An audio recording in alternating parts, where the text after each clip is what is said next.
میرے لورز بھی ہیں, میرے ہیٹرز بھی ہیں. یہ عزت اللہ کی طرف سے ہے. کسی کی ذلت ہے تو وہ اللہ کی طرف سے ہے. ان کے لیے ضرورت ہے کہ نوک نوک کہ ہم نے جو کچھ بھگتنا تھا, جو کچھ بیڈ ٹائم جو بھی ہم نے دیکھنا تھا وہ دیکھ چکے ہیں. حسن ایوب خان کے تمام دیکھنے والوں کو السلام علیکم. ناظرین, آج ملٹیپل سٹوریز آپ کی خدمت میں لے کر حاضر ہوا ہوں. سب سے پہلی خبر عمران خان صاحب کے ٹویٹ سے متعلق, جس میں وہ کہہ رہے ہیں کہ ان کو گندا پانی دیا جا رہا ہے اڈیالہ جیل کے اندر. وہ ان کا کہنا ہے کہ ان کے ساتھ غیر انسانی سلوک کیا جا رہا ہے. اور یہ ٹویٹ ایسے وقت میں آیا جب ان کے دونوں صاحبزادے قاسم اور سلیمان امریکہ کے دورے کے اوپر ہیں. وہاں پر کانگریس مین اور سینیٹرز کے ساتھ ملاقات کر رہے ہیں اور اپنے والد کی رہائی کے لیے بیسکلی جد و جہد جاری رکھے ہوئے ہیں. اس موقع کے اوپر عمران خان صاحب کی جانب سے جو ٹویٹ کیا گیا, اس کا بنیادی مقصد توجہ جو ہے وہ مبذول کروانا ہے جو ویسٹرن پاورز ہیں, تاکہ ان کی جانب جو ہے ان کا فوکس ہو اور دیکھا جائے کہ ان کے ساتھ شاید غیر انسانی رویہ جو ہے وہ رکھا گیا ہے. لیکن جو عمران خان صاحب نے اپنے ٹویٹ میں بیان کیا وہ سراسر یعنی کمپلیٹلی جھوٹ تھا. جو میری بات ہوئی ہے جیل حکام کے ساتھ, عمران خان صاحب جو ہے وہ بہترین لیوش جو ہے کھانے ان کو میسر ہیں. کوئی بجلی منقطع نہیں ہے. جو اخبارات جو ان کو مل رہی تھیں وہی ان کو فراہم کی جا رہی ہیں. بکس جو ہیں جو وہ لینا چاہیں ان کو بکس بھی جو ہے وہ فراہم کی جاتی ہیں. یعنی کسی قسم کی کوئی ان کے اوپر جو ہے وہ سختی نہیں ہے. کھانے میں جناب مٹن بھی کھا رہے ہیں, دیسی چکن بھی کھا رہے ہیں, لسی بھی پی رہے ہیں. اور پوچھتے ہیں, کہتے ہیں جی کہ یہ جو سپرینٹینڈنٹ ہے یہ کہاں کا ہے, فلاں بندہ کہاں کا ہے, جب میں دوبارہ حکومت میں آؤں گا تو ان کو چھوڑوں گا نہیں. اس قسم کی باتیں کرتے ہیں, مشکتیوں سے یہ باتیں پوچھ رہے ہوتے ہیں. لیکن عمران خان صاحب نے دنیا کی ساری رام کہانی جو ہے وہ اپنے ٹویٹ میں لکھ دی, بیان کر دیا جی کہ ان کے ساتھ بڑا ظلم ہو رہا ہے. اور ان کی پارٹی کے لوگوں کو بھی انہوں نے وارننگ دے دی کہ جناب سیدھے ہو جاؤ ورنہ میں پارٹی سے نکال دوں گا. یہ تمام باتیں عمران خان صاحب کر رہے ہیں, لیکن وہ جھوٹ پر مبنی جو ہے وہ ساری گفتگو ہے ان کی. جبکہ دوسری جانب جو ان کے صاحبزادے قاسم اور سلیمان جو ہیں امریکہ کے اندر, وہ شاید پاکستان کو حقیقی آزادی دلوانے کے لیے امریکہ گئے ہیں. ان کا مقصد جو ہے وہ پاکستان کے لیے جمہوری جد و جہد کا ہے. یعنی جو ایبسولوٹلی نوٹ ان کے والد صاحب نے کہا تھا اسی بات کو امریکن سینیٹرز اور کانگریس مینز کے سامنے جا کر رپیٹ کرنے کے لیے شاید وہ گئے ہیں. یعنی خدا کا خوف کرو.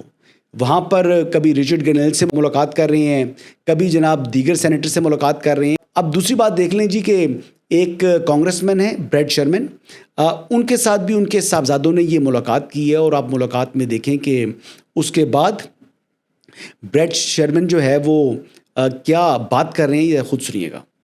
And I hope that you direct our ambassador to Pakistan to visit Imran Khan in prison to demonstrate our dedication to the rule of law and to visit Dr. Afridi. This is in prison. This is the man that did more for America than any foreigner since Lafayette, and he languishes in a Pakistani jail. He helped us get bin Laden. G, doctor Shakeel Afridi اور عمران خان صاحب کو پاکستان میں امریکہ کے جو سفیر ہیں وہ جا کر ملاقات کریں, ان کی خیریت دریافت کریں.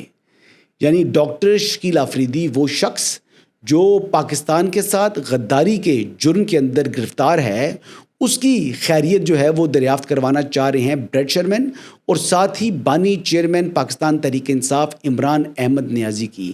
یعنی یہ دونوں کا رول جو ہے وہ شاید بریڈ شرمن کی نگاہ میں سملر ہے. وہ دونوں ہی شاید امریکن جو ہے وہ ایسٹس ہیں. لیکن دوسری جانب جو عوام کے سامنے منجن بیچا جاتا ہے وہ منجن یہ ہے جی کہ حقیقی آزادی, امریکہ کی غلامی سے نجات, اور ہم کوئی غلام ہیں, ایبسلوٹلی ناٹ. تو کول اور فیل میں تضاد دیکھیں. ابھی کہا جا رہا ہے کہ ان کے صاحبزادے پاکستان جو ہے وہ آنے کے حوالے سے ان کا ارادہ رکھتے ہیں. تو ویلکم جی, آپ آئیں اور آ کر ملاقات کریں اپنے والد کے ساتھ. آپ کو ویزے میں بھی فیسیلیٹیشن مل جائے گی اور کوئی گرفتاری نہیں ہوگی. ہاں, آپ جا کے دیکھیں کہ آپ کے والد صاحب کرپشن اور کرپٹ پریکٹس ثابت ہونے پر عدالت سے اب سینٹنس ہو چکے ہیں 14 ایئرز امپریزنمنٹ. اور اڈیالہ کے چانسلر کے عہدے پر جو ہیں وہ فائز ہیں. تو بہرحال یہ تو ایک چیز جو ہے وہ بڑی کلیئرٹی کے ساتھ رکھیں کہ جناب یہ جو لوگ ہیں جو کانگریس مین یا سینیٹرز جو سمجھ رہے ہیں کہ وہ قاسم اور سلیمان کے ساتھ پاکستان آئیں گے, یہ ایسا ہوتا ممکن دکھائی نہیں دے رہا. اور اگر وہ آ بھی جائیں تو ان کی پاکستان کی جو عدالتیں ہیں ان کے اوپر جو اثر ہے وہ صفر ہے. اور تیسری بات, امریکہ کے پریشر کی اگر بات کی جائے تو امریکہ میں جو سب سے طاقتور شخصیت ہوتی ہے وہ پریزیڈنٹ ہوتا ہے. اور یو ایس پریزیڈنٹ کی جو فیلڈ مارشل حافظ سید عاصم منیر صاحب کے ساتھ جو ملاقات تھی وہ ویسے تو 1-1.5 گھنٹے پر مشتمل تھی, لیکن وہ پھر 2.5 گھنٹے تک جاری رہی. اور انپریسیڈنٹڈ تھی یہ ملاقات کہ کسی فوج کے سربراہ کے ساتھ president of United States of America جو ہے وہ ملاقات کرے. لیکن حافظ صاحب سے انہوں نے ملاقات بھی کی کیونکہ وجہ یہ تھی کہ وہ ایک فاتح جو ہے سپہ سالار ہیں, وہ فاتح جو ہیں وہ فیلڈ مارشل ہیں, اور انہوں نے اپنے سے کئی گنا بڑے ملک کو زیر کر کے دکھایا ہے. اور 2 بڑی نیوکلیئر پاورز کے درمیان جو ہے وہ قیام امن میں بھی انہوں نے ایک پازیٹیو رول پلے کیا ہے. اگلی خبر کی طرف بڑھتے ہیں جی. آپ کی جیسے علم میں ہے کہ گزشتہ روز انسداد دہشت گردی کی جو عدالت ہے راولپنڈی کی, اس نے وارنٹ گرفتاری جاری کر دی ہیں. کن کن کے کیے ہیں؟ پریزیڈنٹ عارف علوی کے, علی مین گنڈاپور صاحب کے, خالد خورشید صاحب کے جو کہ سابق جو ہے وہ گلگت بلتستان کے چیف منسٹر تھے, شاہد خٹک صاحب کے اور دیگر کے. اور اس حوالے سے میری راولپنڈی پولیس کے جو ذمہ داران ہیں ان سے بات ہوئی ہے, اور ان کے مطابق پولیس نے اپنی جو ٹیمز ہیں چھاپے مارنے کے لیے وہ تشکیل دے دی گئی ہیں. یہ بنیادی طور پر جو 3 مقدمات ہیں 26 نومبر کے اور مختلف تھانوں کے, اور اس میں ایک جو پولیس کانسٹیبل ہکلا میں شہید ہوا تھا, تو اس میں بہت سے لوگوں کو جو ہے بہت سے لوگ اس میں مطلوب ہیں. اب کچھ لوگ ایسے تھے جو نامنیٹڈ تھے FIR کے اندر, کچھ لوگ ایسے تھے جو کہ تفتیش کے اندر یعنی ضمنی کے اندر جو ہے ان کا رول پلے ہوا, اور کچھ لوگ ایسے ہیں جن کو گرفتار لوگوں نے ان کے رول کے حوالے سے سٹیٹمنٹس دی ہیں. تو یہ تینوں کیٹیگریز کے لوگوں کو جو ہے وہ ان کی گرفتاری کے لیے چھاپے مارے جا رہے ہیں, اور یہ گرفتاریوں کا سلسلہ جو ہے یہ شروع ہو چکا ہے. اس ٹائم میرے خیال کے مطابق کچھ گرفتاریاں ہو بھی چکی ہیں, اور کچھ گرفتاریاں جو ہے وہ آئندہ 24 سے 36 گھنٹوں کے اندر جو ہیں وہ ہو جائیں گی. آگے بڑھتے ہیں جی. عمر ایوب صاحب کی بھی جو آج اسلام آباد کی عدالت نے ناقابل ضمانت وارنٹ گرفتاری جو ہے وہ جاری کر دی ہیں کیونکہ وہ عدالت میں پیش نہیں ہوتے. یہ عدالت کا احترام ہے جی. Leader of the opposition in national assembly جو گلا پھلا کر باتیں کرتے ہیں, لیکن عدالت کے اندر یا عدالتوں کے اندر جو ہے وہ پیش ہونے سے مسلسل گریز کر رہے ہیں. اور سرگودا کی آئی بلیو کہ عدالت نے بھی ان سے متعلق کچھ ریمارکس دیے تھے. عمر ایوب صاحب کے لیے جو خطرے کی گھنٹی جو ہے وہ بج چکی ہے. عمر ایوب صاحب 9 مئی کی تو بات بعد میں ہے, جو ان کے اثاثوں کے جو گوشوارے جمع کرائے ہیں اس سے متعلق جو کیس ہے الیکشن کمیشن آف پاکستان کے اندر, یہ بڑا سنجیدہ کیس ہے. اور اس کیس میں عمر ایوب کے لیے جو ہے وہ خطرات جو ہیں وہ بہت زیادہ بڑھ چکے ہیں.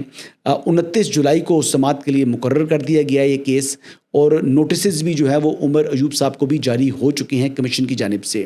عمر ایوب نے اس کیس کے اندر درخواست دی تھی کہ کیس کو جو ہے وہ کمیشن واپس لے لے, تو کمیشن نے اس درخواست کو بھی مسترد کر دیا ہے. سو لہٰذا عمر ایوب صاحب کی بھی جو ہے وہ ناقابل ضمانت وارنٹ گرفتاری بھی جاری ہے, اور ان کی جو ہے وہ گرفتاری کے امکانات بھی خاصے روشن ہیں, اور ان کی نااہلی کے بھی امکانات خاصے روشن ہیں. ان اثاثوں سے متعلق کیس ہے جو کہ الیکشن کمیشن میں اس وقت زیر سماعت ہے.